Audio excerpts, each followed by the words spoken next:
Coming to you live from the Peacock Lounge. This is another episode of Magic the Amateuring. That's right. Every week, if you're checking out our video, you will see slightly more of this peacock picture. Yes. Until one day, you get to see the whole thing.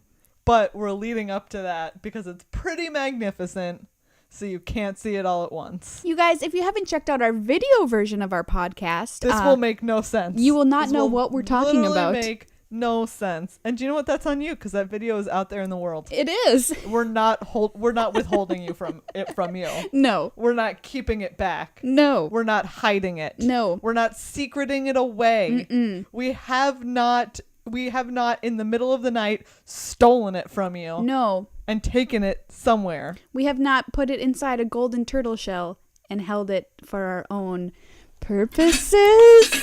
Maria, is the video inside of that turtle? Whoa! No, it's apparently not. Nope. All right. Let me just put this turtle away. That was really a short-sighted decision to pick that thing up. I went a long distance for that joke. You didn't think through the fact that you're going to have to put the lid back on and put it back down again.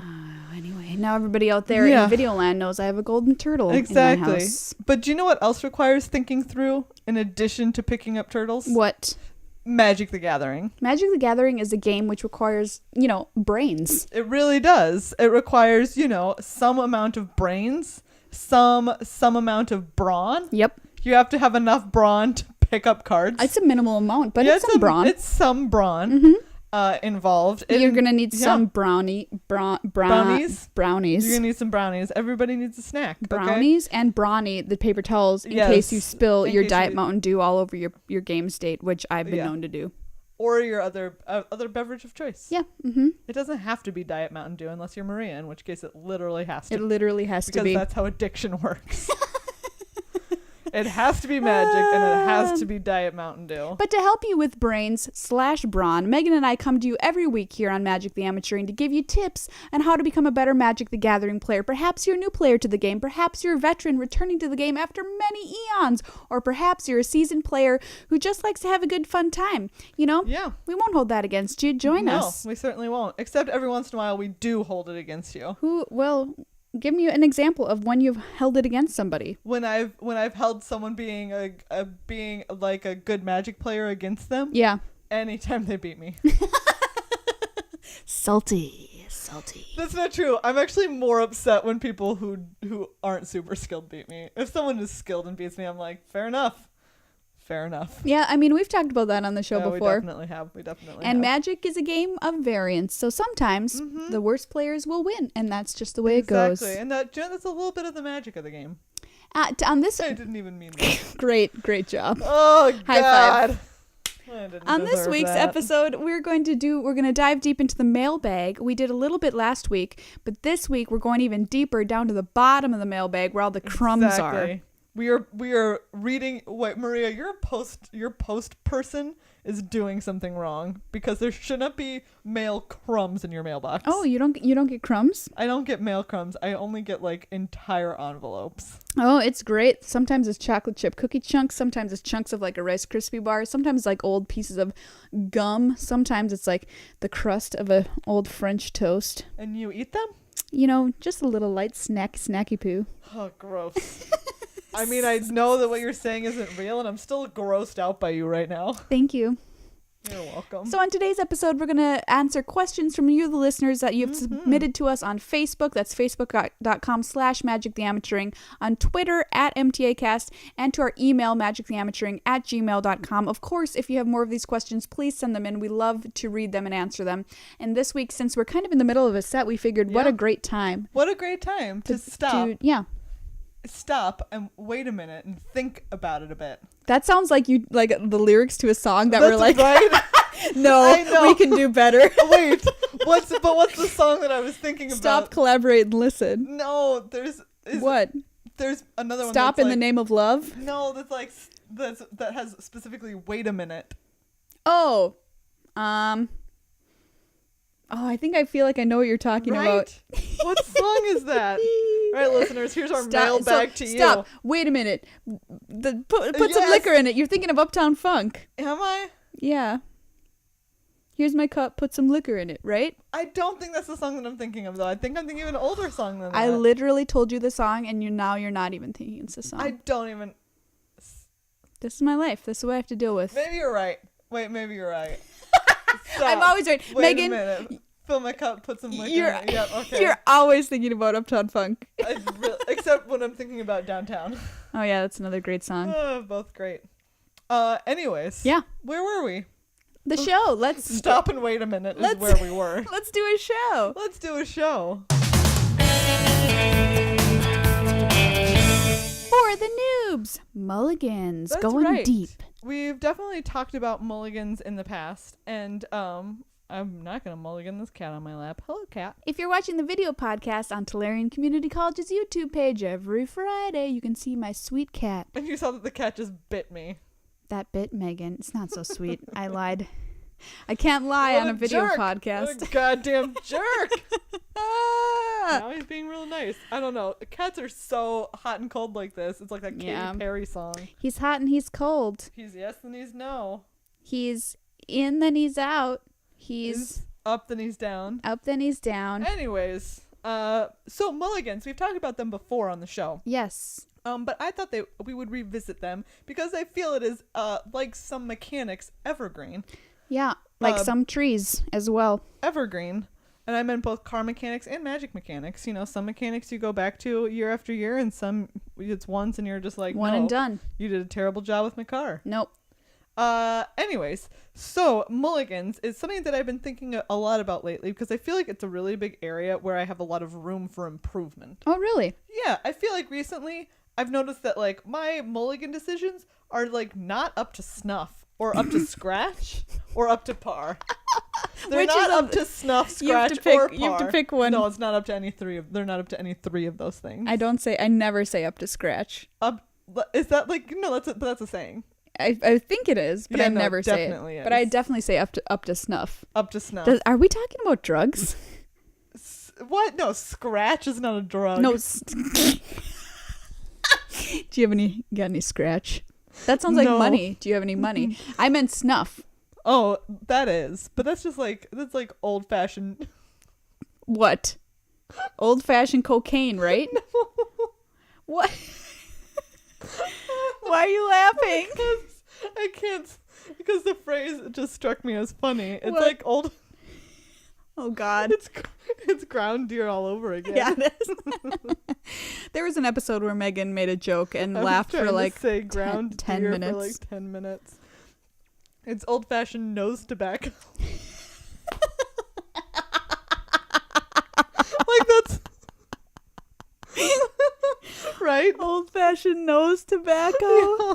So I think it's old fashioned nose tobacco. So it's like people put it in their gums today, but back in the old day they just put it in their nose. They put it in their nose, I think. Ugh. That's why men had the creepy long pinky nails. That's why people have I know that's cocaine now, but I don't think it was because opium was the old cocaine and snuff I think was the old nose tobacco.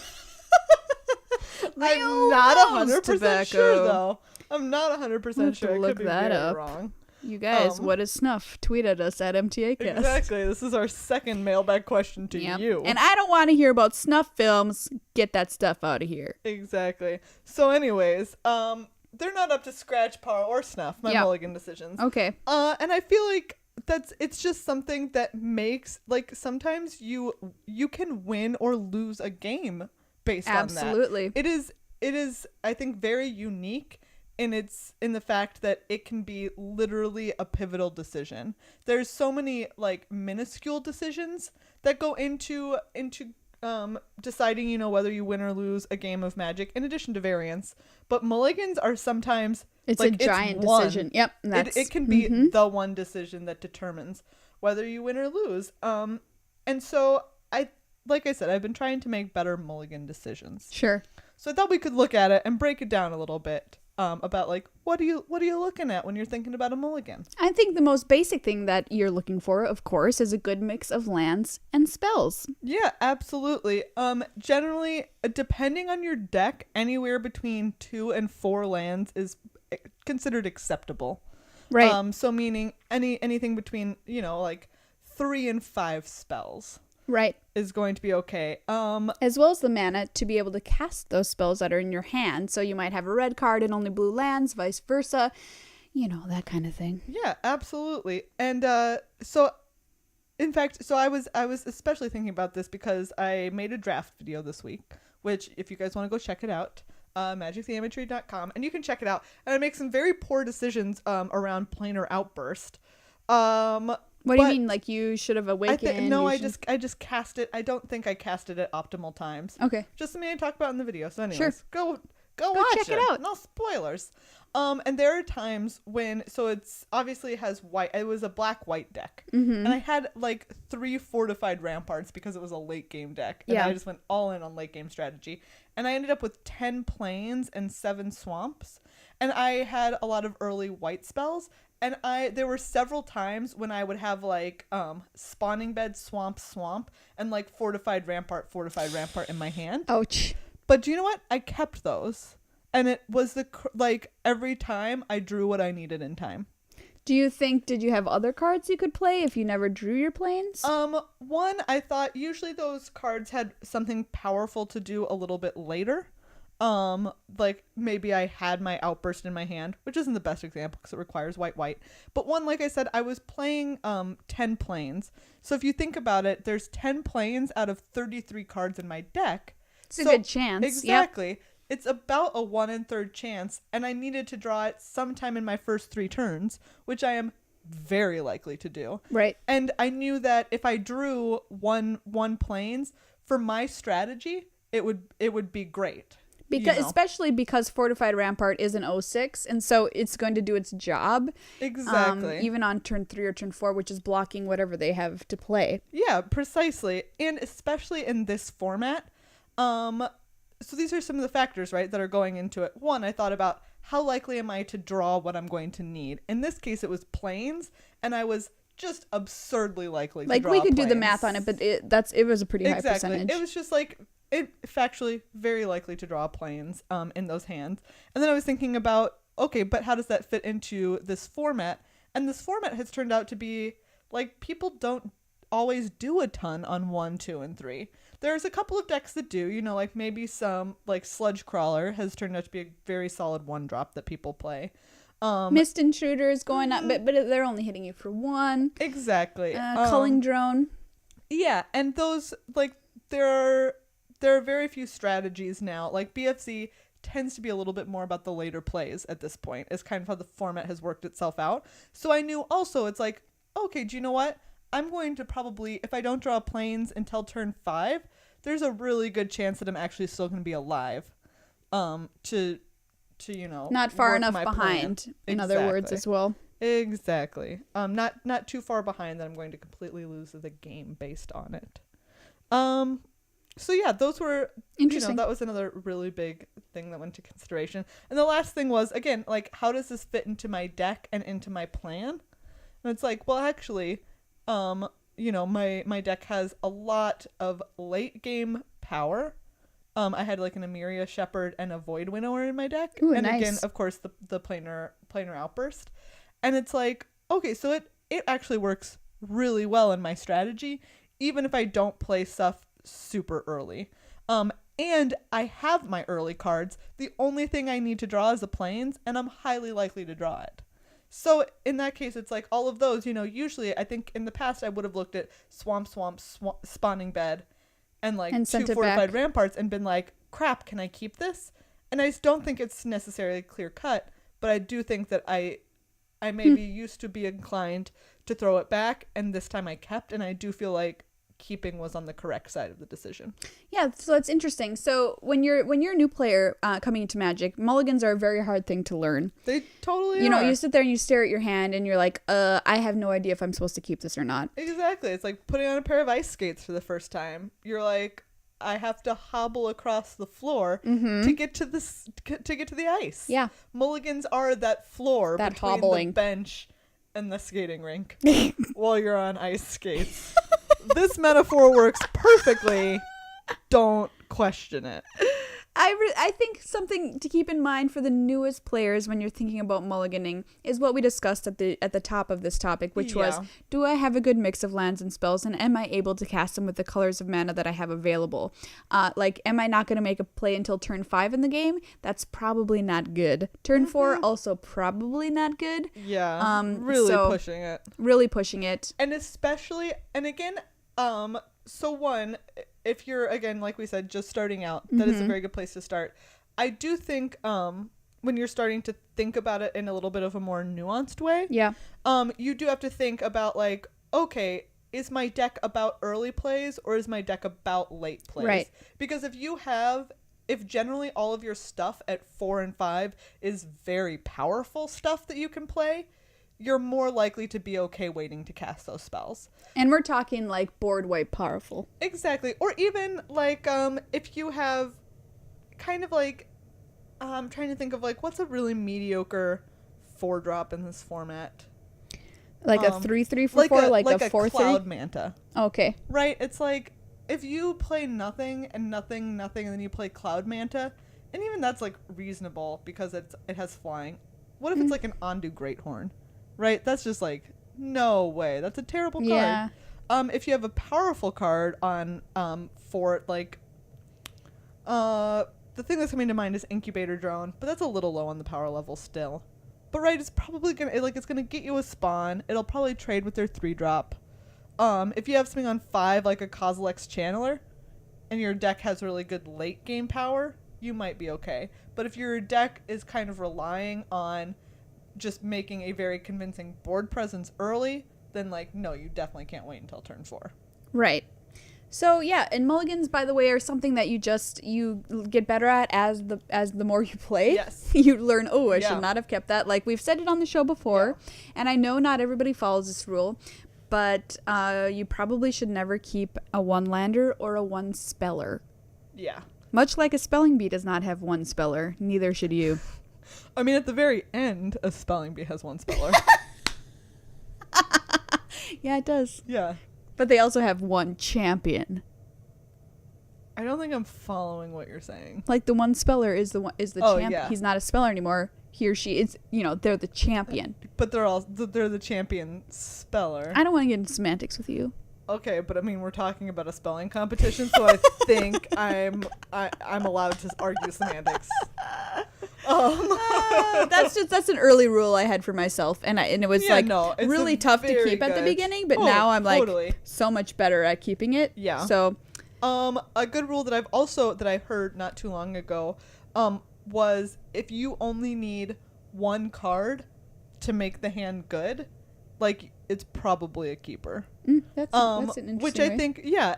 And as much as it sounds like, it doesn't, like, I feel like that it sounds kind of mushy and not super helpful when you say it out loud, but there's definitely hands that I've looked at, and I would have been inclined to send them back. And again, like those ones with Fortified Rampart, it's like, well, what do I need?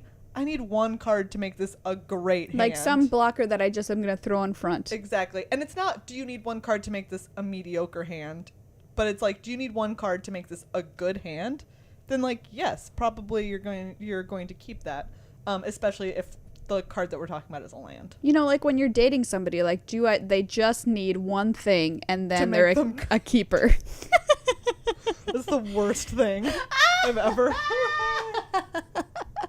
Like, I'm dating this guy and he just needs a Corvette. And I need me a keeper. Really? That's your 1 thing is a fucking Corvette? Gross. No. Okay. I mean, like, what is a Corvette even? A car. I mean, I know that. But it's just like this stupid, like it's so tiny and useless. Yeah, especially if you live in Minnesota. Oh, you can't drive that effer anywhere. No, you can't. You really can't. You can't. cannot. Oh, you know something? My whole life, I never wanted to date anybody that had a good car. Yeah. Like that, I did not want that. Yeah, no. I feel like it means, like, for me, it's like, you're spending your money in weird places. Why are you not spending it on Magic? And they're like, you're spending it on Magic. You're one to talk. I'm just like, shut up. It's something I'm passionate about. Are you passionate about your car? I don't know. From these mulligan decisions you get more complicated ones, such as like, is my 6 going to be reliably better than the 7 that I have, including the scry, and the same thing for a 5. Stuff like, and this is again another thing that's recently I've kind of started thinking about, is my 7 card hand essentially a mulligan already? Yeah. I talk about this again in the video. There's a hand where I have a Void Winnower in my opening 7 that also has 3 lands, and it's like, that hand is essentially a mulligan because Void Winnower is so far off from being cast or being in any way relevant to the game, that it's essentially it might already as well 6 not cards. be there. Yeah. Exactly. I might as well have only the 6 cards that I can foresee casting anytime soon in my hand. Which is also, again, these are just like little things that you can think about. Tips for your toolbox. Yeah, and as Maria said, it's, again, part of it I think is the more that you make the decisions, the better you get. But at the same time, the more that you think about the decisions, because I find that I don't know that I was thinking about them enough before. That's what I'm trying to do now. Yeah, being mindful of your decisions in a game of Magic, and your mulligans especially, is a good way to level up. And take the time, take not too much time. You don't want to be a sloth, but take a little bit of time to make the correct decision, and I think your games will improve. Yeah, absolutely. Mailbag! Hey everybody, that little red flag on an old-fashioned mailbox is up, and you know what that means? Boner. That mailbox has a boner. Oh, I actually think it means that you have mail to mail. Oh. I don't know that it is actually at all related to having mail. That's interesting. Is it? Do you know what those? No, I've never been in a house with a mailbox like that, so I'm speaking from like complete ignorance here. Like only what I imagined those mailboxes do. You don't. It's when you have mail to send out. It's when you have that's mail what I to was send saying. out. You Boop. okay? Yeah. But they don't put the flag up when you have mail. No. No. No. Okay. It's only when you have to send out. Okay. So. Well, anyways, now that we got that sorted out. The boners of mailboxes aside. Yeah. We've got some great questions from you, the listeners, that you've tweeted at us, emailed to us, Facebook to us, sent us via carrier pigeon, and we're going to read them. Thank you all. To you now and answer so them. Much. All right. Let's start. Do you want to start with Twitter? We're going to start at the very depths of the Twitter in the Twitter sphere? Of the Twitter sphere. Okay. Okay. Stibbs asks, Commander, best format or bestest format? Stibbs, that's grammatically incorrect. Exactly. Bestest is not a word, so I guess it has to be the best format. I guess if you're giving us those 2 options. No, for me, Limited's the best format. Best format. Commander's pretty fun, but Commander's a really good time. And to be fair, we have yet to really we've dipped our toes, but we have not plunged our feet nor dove off the diving board. Doven? That's the way you say it. Yeah. No, it's not. But we will. We will. It's definitely something that we are meaning to do. We also want to try out this thing called Canadian Highlander that we've been hearing so much about. Yep. And we'll talk about that on the show in the future, I'm sure. We'll talk about it in the future. Next up. Mike Linneman, Vorthos Mike, talks about art a lot on Twitter. You should follow him. Gives lots of great and interesting insight and updates on artists. Yeah, friend of the show. He was on an episode. If you want to go back into our archives at magicallyamateur.com, we have a show featuring him and Noah Bradley. So search for that. Sweet. If a card making hound tokens were to be made, what is the appropriate dog in the art description for a 1/1 or a 2/2 hound? Okay, a 1/1 is obviously a Chihuahua. Yeah.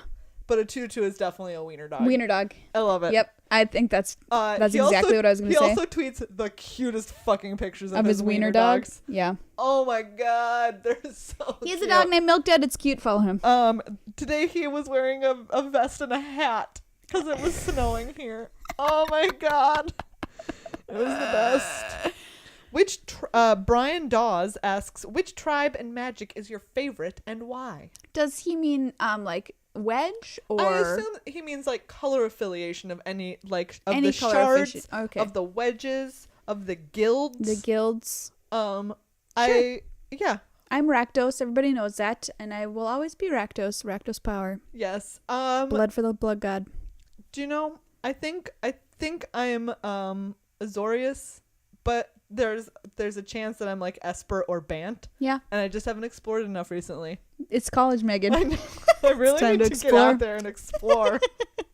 Like, it would make sense if I were Bant, because at first I was Celestia and then I realized I was Azorius, so I'm probably Bant. You probably are. Have you told your parents yet? No, I haven't told them. I just don't know how, like, they're really open-minded, but I don't know how they'll take it. I know. I mean, You know. I'm not shocked for one. I'm like, yeah. You get it. I get it. We've known that you were Rakdos from the get-go. Yeah. It's obvious. It's obvious. Jess Golbez asks, are you sure you two still qualify as amateurs? People ask this to us a lot, actually. I would say until one of us gets our first goddamn pro point, we're amateurs. Yeah, we're amateurs until Like, we get a pro point. We're working Yep. towards it. All we have to do is do well enough at a Grand Prix. Yep. We can get one of them. At that point, we will reconsider, what our lives mean. Yeah. And have meant. I mean, like, you know, people ask us this seriously, like, oh, how can you call yourselves that? And you're giving next level advice, this sort of thing. But honestly, we are amateurs. In my heart, I feel like an amateur because, like, I have a day job. I have all this other stuff I do. I have these other hobbies, and Magic is just one of my hobbies. And I don't, I'm not grinding every weekend or whatever. So, like, I do, sometimes play a pre-TQ. We go to GPs and I'm playing to win, but I still consider myself an amateur because I'm not trying to make it my career, that sort of thing. Yeah, definitely. And I thought a while back, and I don't know if we talked about this, but someone sort of emailed us an interesting email about, like, still being in the amateur mindset, which I do feel is something that I've had to work myself out of in terms of excusing myself for losses. Yeah. Because of it. So yes, I don't want to use it as an excuse. No, it's like I lost because I made poor decisions. Right. I need to own that. Waffle Cone asks, great name. If money was no object, what deck would you play in each of Magic's sanctioned formats? Wow. Great question. Yes, great question. In draft, I would play the deck with all Jaces and, like, probably all the other planeswalkers and probably, like Ulamog. That's not how limited works. That's the deck I would play. But that's not how limited works. Okay. Well, Maria, if you had to play standard. If somebody put a gun to my head. No, if you were playing standard and you could have any deck whatsoever. This is a great question because right now the standard format I've talked about on the show I don't feel like there's a deck for me in it that I love. That's totally fair. Oh man, what would I play? That's why the question is questioning. Sure. God, I don't want to be that dick and say I would play Siege Rhino. No, you better not. Megan will kill me. Stop talking to you. I would probably play the Atarka Red deck. Yeah. Is what I'd probably play. Money is practically no object. That deck is pretty cheap. Yeah. I was talking to someone about this today.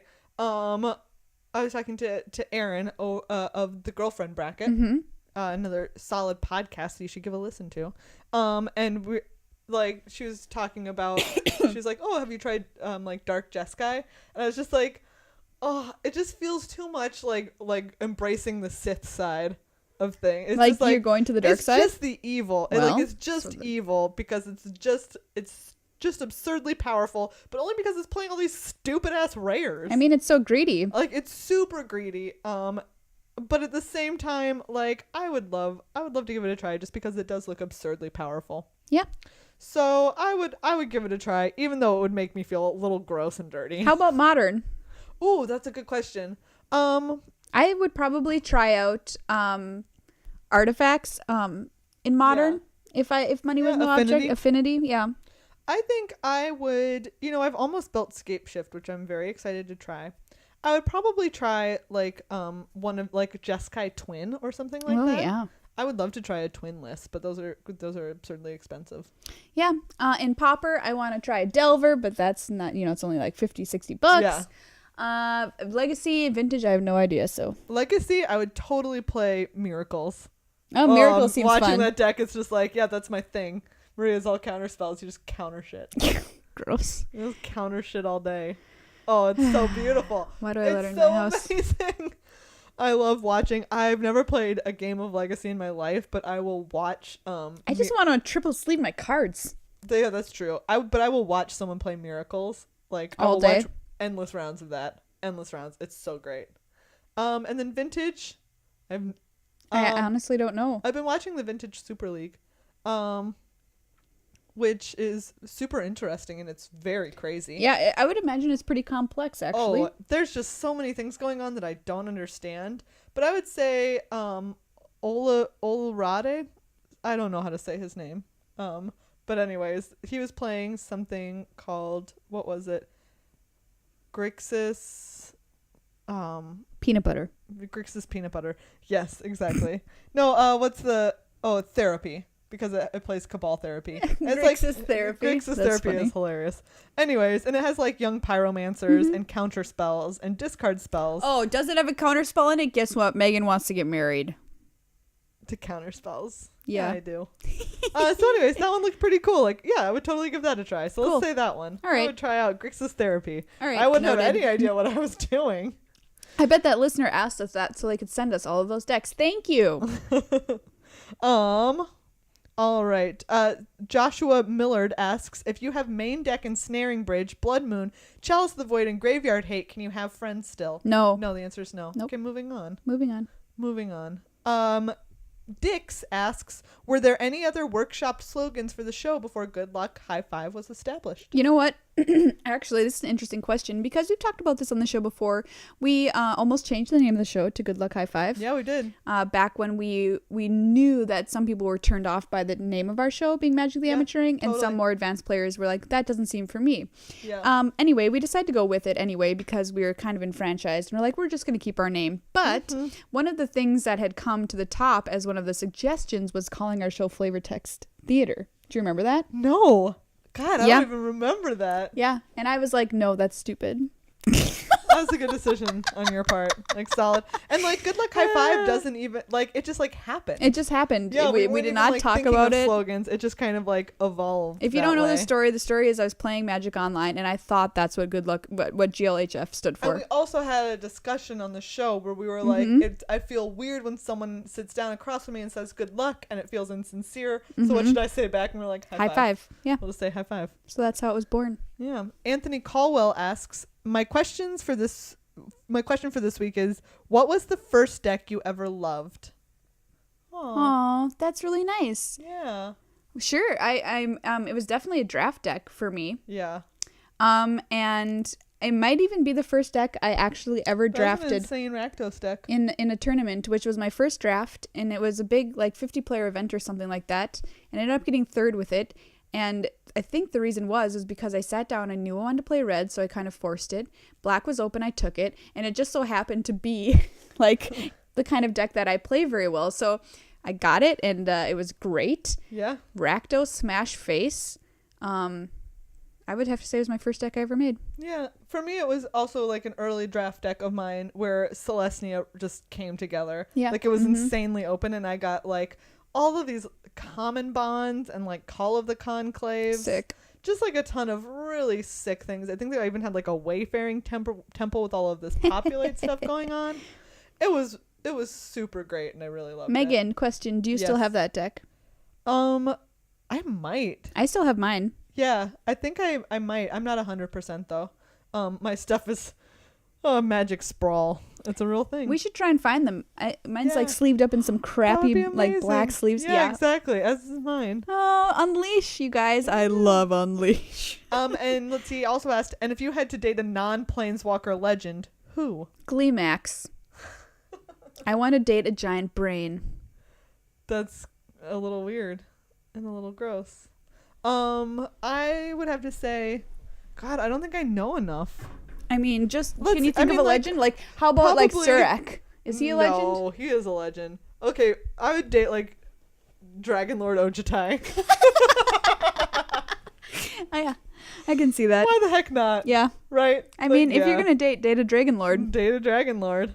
Let's see. Do you want to read? Sure, I'll Yeah. read some. Okay. Oh my God! This cat is like vipering me. I know, he's so bad, you guys. Anthony asks, do you like holding the mics or are you looking into microphone stands? Oh, we're looking into microphone stands. Don't worry. This will not be your life forever. Oh, no, I really need to hold something while I'm talking. Yeah, you guys, by the way, the professor noted this on our last video release, but we will soon have a home for us that will not be my crazy living room with trees and a peacock painting. We're going to be somewhere better where we actually look like a podcast. So stay tuned for that. If two people holding microphones doesn't look like a podcast, what does? I don't know. Good point. Okay, you're gonna find out. Matthew wants to know, what's the worst scenario you can come up with for standard? Things are bad with fetches plus tangle lands. What could make it worse? The other set of fetches and shocks. Yeah. Like the other half of fetches and shock lands. I can, you're not allowed to put sleeves on your cards. Every card is made of spikes. Your dice are made of butter. You're forced to kiss your opponent before the round. Those all could make things worse. But for me, I'm just gonna say the other half of the fetches and then also shock lands, just all at the same time. Okay. There would be so much shuffling. It would be endless shuffling. Like it would just be 50 minutes of shuffling. Most overpriced card in Modern not named Jace. Anthony again. Lands, any land. Lands, yep. Nope, you're correct. There's also like Snapcaster Mage was like 80 and now it's like 60, but it's still just that's ridiculous. So much. It's so ridiculous. Hopefully it'll come down. They're printing it as the next RPTQ promo, I believe. Oh, okay. So it'll come down a little bit. Kevin wants to know, how do I send Meghan siege rhinos? Kevin, we're looking into a PO box. Yeah, you're not the first person to ask us this. Because I am going to mangle all of those siege rhinos while people send them. We're gonna have a fire. Yeah, we'll have a fire on the podcast. We have video now, so you guys can watch it happen. Yeah, so if you want to see Meghan burn a siege rhino, we'll find a PO box. We'll set that up so you can send them in. If we can't get that set up in time, I do have an address where you can send some things that we've used in the past. But Welsh sloth scandal. Yeah. That'll be awesome. So we're going to try and get that set up for you. All right. Nick asks, how do you like to experience a new set? My friends and I play booster box sealed, 6 weeks of sealed. Oh, that's very interesting. Ooh, that's great. I think for us, it's just straight draft. We love drafting. Yep. We draft at our store. In the past, we've drafted with friends. We draft online. Just draft that motherfucker. I like to pour every card in a new set on my bed and sleep with them. I like to take baths in the new cards. That's just my personal thing. Like fill your tub with them. Mm-hmm. And then dive in like Scrooge McDuck, except I'm diving into magic cards. Exactly. I like to make a milkshake. And drink them. Drink my milkshake. Gross. Let's see. MTG Prowess asks, what's the most you've ever spent on a single card that you no longer play but don't want to get rid of? I didn't buy any card. Really buy singles. That I mean, we bought for modern decks, so the most I ever spent on a single card was Misty Rainforest. Yeah. Probably. And I believe I've only up until now used Puka Trade for my modern deck. Mm-hmm. I think I bought when I was playing mono blue. I bought maybe like a Thassa. Yeah. Yeah, I think I probably bought a Thassa when she was $10 or something. Good answer. Yeah. But I never really put together a standard deck, so I never really bought anything other than for my boggles, and I do play them. So yeah, totally. What's the best thing about standard right now, and the worst from Direct Damage Cast? Let's see. The worst is all the shuffling. The worst, all the goddamn shuffling. I would say the price, and I think a lot of people would agree. Price, yes. Oh no, that's definitely up there. Price and shuffling are up there for the worst. The best thing, I think, is the fact that, I mean, it's best and / worst is the fact that you can play a lot of colors. I do love that. Like seeing powerful and like reliable 4-color decks is pretty cool. Yeah. That's pretty cool. Josh wants to know, if you could ban one card in standard, not Siege Rhino, what would it be? Siege Rhino. Okay. Moving on. What? Wait. But really, I would ban Jace. I would ban Jace Vryn's Prodigy. Jace. Yep, I honestly would. It's just too expensive. It's too goddamn expensive. And it's in every deck. And everybody plays them. I'm bored. Ben asks, what is the most Christmassy card in Magic? I would Isn't say there, like yeah, there's Christmas cards that they Wizards makes every year, and certain like dealers get them. Yeah. Like there was Stalking Tiger was a Christmas themed card, and you could play it like I think it's legal to put in like your commander deck. I think I'm not sure. What about like just like a snow covered forest? Oh, I love the snow covered forest. It's pretty straightforward. You guys, you don't know this about me. I love lands.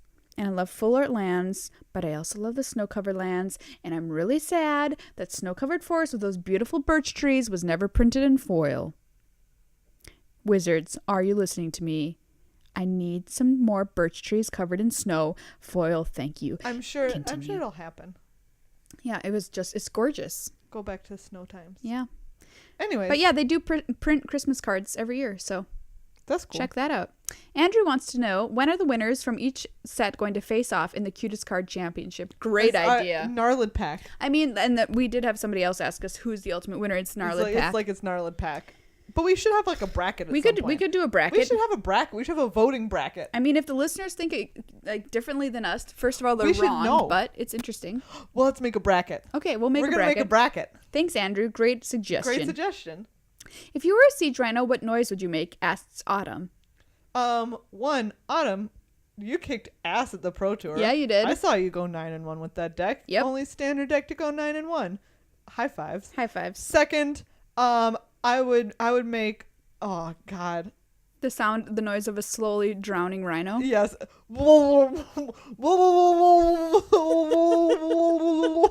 If I was a siege rhino, the noise I would make would be. He's just kind of like, that's like his mating call, but then he tried to mate call so hard that he pooped himself. Okay. Do you know what? I respect Siege rhinos that. are not graceful creatures. I respect your decision to do that. Layfield wants to know, if you could only force one color in every draft you do forever, what color do you pick and why? Great Blue. question. Red. Blue. Yep. All right, moving on. Game Badger. You get to make up a crazy new format for the next major GP. What is it, and what do you play? Ooh, I love it. Oh, man. I have an idea. So there used to be, this isn't making one up, but there used to be team drafts. Mm-hmm. I would love to see that. Like Rochester draft? Is that like that's where you can see. The two of you and your partner are at like one seat and you take two cards. Oh, so you're not like team draft, but like no, it's like two-person draft. Two-person draft. That's cool. Like a two-headed giant. I would draft. love that. Yes, wouldn't that be so cool? Yes, I would love a two-headed giant like team draft / also just normal draft. I would love that. Yeah, I'll like draft all the time. Two-headed giant draft. That'd be perfect. Sweet. Okay. What were you gonna say? I was gonna say just like I'll draft all the time. Oh yeah. For the whole time. Oh yeah, just like a straight draft Grand Prix. That would be sweet. I would also love that. Sean wants to know, how about those wastelands? Pretty solid, right? Right. Michael wants to know, beard or no beard? Depends. But yeah, it really does kind of depend on the person. But generally, I'm going to say no beard. Generally, I'm going to say beard? Unless you're a dwarf, then I'm going with beard, because then no beard is weird. Hashtag no beard is weird. God, I think generally I err on the side of beard, surprisingly. But again, face dependent. Yep. Jamie wants to know, reserve list, delete it quickly or gradually? We should talk about this in the future, because I don't think right question. now we really know enough about the reserve list. I don't like to say opinions on things that I'm not certain about, and I know that Wizards has, their reasons for not printing stuff on it. And I know that people have their reasons for being upset about them not printing things on it. Yeah? So, write it down. Do you have a pen? I'll write it down. Okay. Great question, Jamie. We'll get it back to you. Fernando wants to know, what is your spirit card? As in, which card best represents you? One, we're going to use the phrase, which card best represents you. I, of course, always pick Ixava Rakdos Blood Witch because that card is hasty, it has Unleash, and it's like a 4-drop that gets in there, boom. It also has First Strike. Yeah. It's like classic Maria card. That's all the stuff that I want. Can't block. I don't care. Yeah. I love that card. And also she's badassbomb.com. Yeah. She's got a sweet-ass outfit on. She's like... Yeah. Yeah. I'm really conflicted because I've said before, like... I feel like Chandra is hyper emotional. Yeah. And I Yeah, identify with that. you I seem like a identify Chandra. with getting angry, but at the same time, let's treasure cruise. Yeah. Treasure cruise. It's like, yeah, let's draw 3 cards and let's be a total mistake. Is that what you say like on your Tinder profile? Let's draw 3 cards and be a total mistake. Yeah, I'm gonna write that on there. Okay, that's Yeah, great. I love that. Perfect. Todd wants to know, what format would you like to see added to Magic Online? Two-headed giant would be fun. That would be cool. I don't know how you'd do it, but Me neither, but two-headed giant. I would love to see that. Yeah. What about flip it and rip it on Magic Online? Flip it or rip it. Oh, Flip it or rip it. That would be hilarious. Ooh, terrifying. I think it would be kind of neat if Magic Online did a chaos draft. I think I would do that. Oh yeah, totally. Actually, that would be sweet. Like a Yeah. chaos draft. If it was just like a phantom chaos draft. Yeah. I just had the best idea. In all Wizards, make a phantom chaos draft, please. Love, Maria. I don't know if you ever have in the past. I think that's a great idea. Yeah. Lee Sharp wants to know, would you rather fight an Eldrazi-sized goblin or 100 goblin-sized Eldrazi's? Ooh.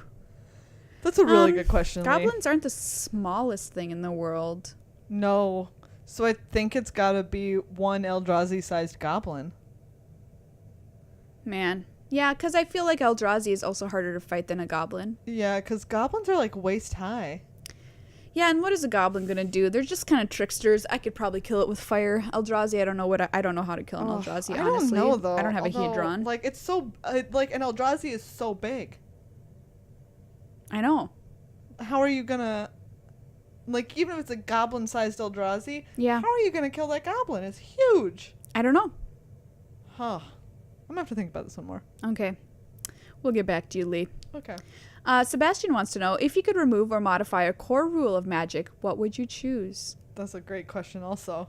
You know, I think in the early days of Magic, I often complained about mana and like how you would either get mana screwed or mana flooded, and there was nothing you could do about it, and sometimes you just plain old lost the game because you also didn't have any good mulligans. So I think I might try and think about a way to modify the way that those work, not to take away variance, but perhaps to add a little bit more, kind of like, you for sure get a mana every turn or something like that. I don't know. I'm not a game designer, but that's probably what I would do. Well, I feel like what you're talking about is kind of a little like what they're working towards with the new Scry rule with the Vancouver Mulligan. Yep. Which I really like. So I love it. I feel like it's a cop-out answer, but that's kind of my answer. It's like, yeah, I agree that mulligans are sometimes one of the most frustrating parts of Magic, but at the same time, I feel like the Scry is a big improvement. Right. Other than that, let's take away the concept of let's take away life points and replace them with Skittles. Okay. I'm down. All right. Richard wants to know, will you read anything I send?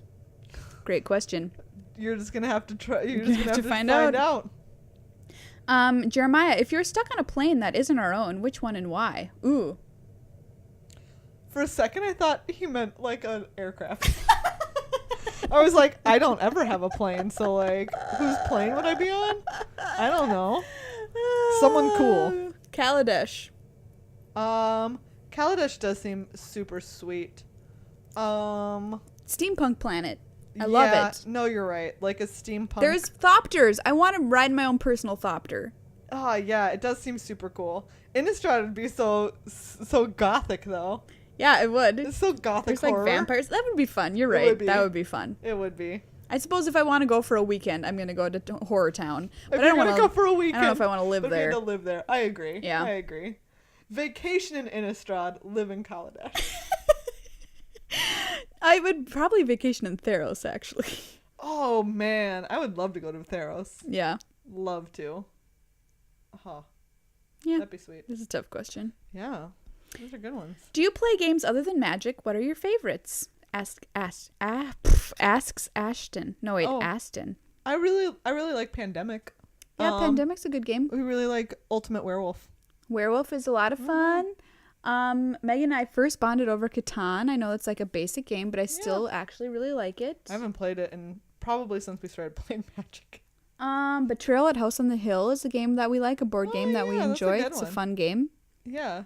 I actually am a huge fan of cribbage, and I will play that I at love any cribbage. time. Yes. any I will play, day. same for me with Gin Rummy. Yeah. Like, I'll play a ton of I Gin love Rummy, card man. games. We both like Star Even Realms. though now sometimes when I'm playing Gin Rummy, I'm like, the fucking variance in this game. It's just too intense. I can't handle it. Oh, wait, what did you say? I said Star Realms. Oh, yeah. I like Star Realms. Cribbage, sometimes I've found myself thinking now, how much better is it to be on the play to have the first crib? And I like Googled it. Yeah. You're like something like 15 to 16. It's significantly. It's very significant. Significantly. I believe that. Anyway, so someone fix that. Anyways. What other games do I like? Oh, Galaxy Those are Trucker is a good fun ones. board game. Yeah. I love Bananagrams, actually. Yeah. Love Bananagrams, and Quiddler is another word game that I also super enjoy, actually. I like Dominion, but I mean, really, when there's Magic out there, like, and Star Realms out there, they're just superior to Dominion. We've only played it a couple of times, but I do really love Hanabi. Hanabi It's a collaborative game. Brain-breaking It's game. a brain breaker. You know what I played for the first time this weekend? What? Gloom. I've never heard of it. It was a great game. Nice. Yeah, Gloom. It was a cute little card game where you just kind of like place stats over various cards, and they're all see-through. It was really neat. Interesting. Yeah. All right. What's the best advice you would give to someone who's just getting into Magic? Asks Jason. Find a person that you're like who's about at the same place as you, and get into it together. Have a friend. Yeah. I think that's literally. You could say lots of other stuff, like listen to podcasts like this one, or like limited and constructed resources. But I think the most important part is actually just like having a friend. Yeah, I agree with you. My advice would be to try Draft Out. Yeah. Because I think a lot of people, when they start to play Magic, they sometimes are kitchen table players. They just play casually with their friends, which is awesome and amazing. But you know what I would say? Give Draft Out a try. Go out, take it a step up, try and be a little more competitive with your game. And I think you're going to find that it opens a whole entire new world to you of competitive play. Yeah. So that's my suggestion. Absolutely. And finally, Paul asks, how large of a pile of cut-up siege rhinos would it take for you both to come to Air Traffic Maple Grove's next sealed PPTQ? Not like a... Do you know what? We would probably go. Yeah. Maple Grove's not that far. You can send us like... We just need to know when it is. Just send us one cut up siege rhino. One cut. It will take one. Yeah, I played One your Paul. last sealed pre-PTQ there, and it was great. Nice. Yeah. All right, give me 2 seconds. You look up the email one, and I'll look up the Facebook ones. In the meantime, we'll tell you all about the weather. It is cold, snowing here. And it is snowing. I'm lucky to be here at all. It literally took me, usually it's like a 12-minute drive. It was like 25 minutes. Gross. It was absurd. It all right. was so wretched. I've got this one from Nicholas. Great question here. How do you find time to stream as much Magic as you do between work, daily responsibilities, and personal relationships? How are you able to do all the Magics each week? Do you find that Magic has helped or hindered your personal relationships or your careers? I feel like it has... the answer is just get rid of personal relationships. No, it's a great question. And it is a good question. we talked to Doc in an episode, the streamer, MTG Doc, about balanced life and Magic, and you can go back into our archives and listen to that episode. Highly recommend that because he talks a lot about it. Yep. And it's great. But me personally, I can only say that it has only done immensely positive things for my career, specifically my Magic career, because we have this podcast. Yeah, which is great and super opened cool new doors. So much fun. We never knew that we would open with this show, so it's done wonderful things. It's made me look at a lot of things with a more analytical mind in my life. Oh God, yeah. And so I would say that's also great for my career. It's made me a smarter person. Yep, I agree. I am smarter because of Magic. Personal relationships, some relationships that I've been in have had a hard time understanding my love of Magic. Yes. And it was kind of a strain. And that's true. That's when you just know that those guys, those people are fuckers. You just gotta kick them to the door. Get out! Get out! But honestly, it's like balance, right? So say your partner like does something that maybe you're not into. Well, like you can each have a thing that you do that the other person doesn't necessarily need to be in love with. And you can still have a good relationship. You just need to balance it, right? So check out that episode with Doc. It's a great one. Let's see. There was a follow-up question. Oh, okay. Megan and I are going to have a fight. Do you play Duck, Duck, Goose or Duck, Duck, Grey Duck? Duck, Duck, Goose. Duck, Duck, Grey Duck. Don't mess around. Do you know what? That duck is gray. Most of the people listening to this are going to know that it's Duck Duck Goose because most of them weren't like raised in Minnesota. And Duck, that is duck, literally gray, duck, the only duck, place gray, where duck, people think duck, it's duck, duck, duck, gray, duck. duck, It is duck, duck, duck, duck, gray, duck. goose. What was that dance? I It was creepy. It's creepy and slightly It weird. was a great dance. It was very weird. All right, hit me.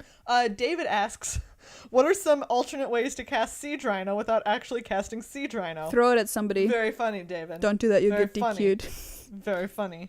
The answer is to not cast it. Yeah. Alternatively, you can use Bring to Light, but in that case, you're evil. Greg asks, what MTG cards can do stand-in for Santa and his reindeer? Any Elmer. All of the Elmers. Any kind of elk that you see on any card. Yeah. That's Elmer. Stampede of Elk. The limited resources Elk cards. mascot. And he's on a lot of cards, and he's great, and he could do the job of a reindeer. Of course. I love He the did a Elmer great and job. Theros. He's kind of Yeah. my favorite Elmer. Oh, he was such a pretty Elmer. I don't remember what that card was named. It was Heliod's Emissary. Oh, yeah, Heliod's Emissary. 'cause it Yep. was Heliod's Emissary. Santa, I don't know. I'd have to look. I'd have to Any think of like, about I feel like any of them. I wanted to have like a Nightmare Before Christmas situation where it's like any of the goblins. Yeah, that's what I was doing, thinking like, a too. stand-in. Or like Gristlebrand. Gristlebrand as Santa? Yes. That's like some Krampus shit. How terrifying would that be? So scary. How terrifying would that be? Come to bring you presents and get back 7 life and draw 7 cards. The great Gristlebrand voice. Let's see. Montana says, Meghan, have you ever cast a Siege Rhino? Have you ever looked into the rhino's horn as you tapped into the white, black, and green mana and let the value flow through you? It's not so bad, because in that brief moment, as your opponent is losing life and you are gaining life, you become Rhino and the Rhino becomes you. I would recommend trying it. It's quite the experience. P.S. # buy Meghan Rhinos for Christmas. Oh my god. Have you ever you have cast Siege Rhino? I have cast a Siege Rhino. Yeah. I don't remember why I did in draft, of course. I'm sure it was in draft. And do you know what? In draft, it was a good feeling. Whoa! feeling. We've had a breakthrough, everybody. We've had a breakthrough. But you know what? I realized the error of my ways, okay? And do you know what? What? You can't hate something having never been it as you can hate it having been it. Yeah, you've got to walk in somebody's Exactly, shoes. you have to before walk you in can hate someone's them. shoes to really effectively hate them. I That's agree. how the saying goes. That is the saying. That's how the saying goes. But that was very poetic, Montana. You really took me into Siege Rhino's shoes. Cameron asks, what are your thoughts on the Legendary Cube just as it's about to leave? And what is your favorite MTGO Cube format and why? Legendary, Vintage, Holiday, etc. Yeah, the new cube. People are loving that new cube. Yeah. I've only played it just a couple of times. I feel like my opinion is influenced by the fact that I love BFC so much. Yeah. I feel like I would have played it more if it had been out during Dragons or Fate Reforged because I hated those so much. Yeah, I think that's true. But my favorite cube is Holiday.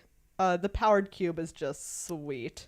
And I prefer to play an unpowered cube. It's so sick, man. I love it. I love Holiday Cube. Yeah, but it's coming, Megan. It really is. It's gonna be great.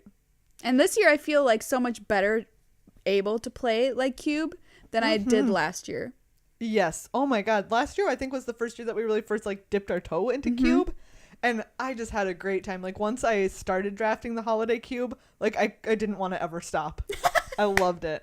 I loved it so much. Sign It of a was good great. cube. Yeah, it was so much fun. Yeah. All right. That brings us to the end of our look. There's not even crumbs left. No Maria more has taken out crumbs. all the creepy, disgusting crumbs and eaten them. Yum yum yum. There's no more mail in our mailbag.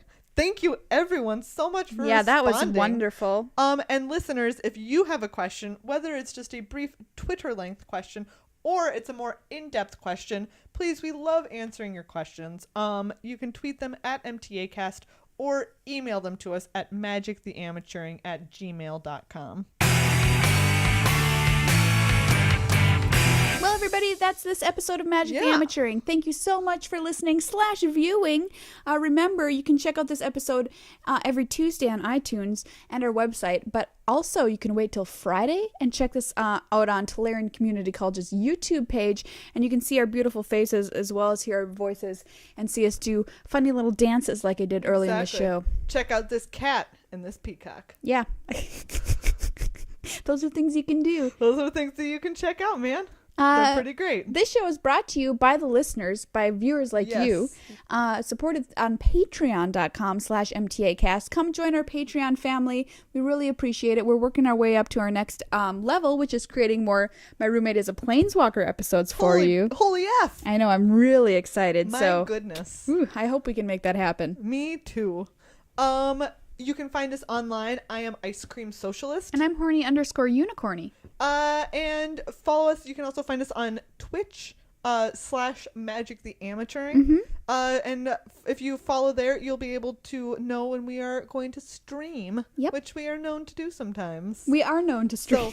So come hang out with us. Yeah. While we play some Magic, run some drafts. Yeah, and, hit us up on Twitter at MTAcast, and also tell the professor thanks on Twitter if you like what you're getting. Oh, that's good.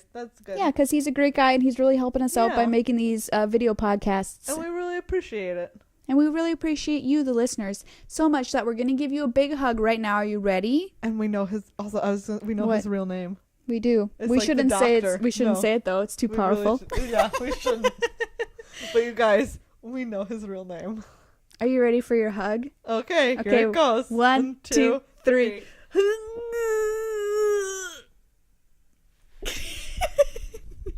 Great hug. Great hug.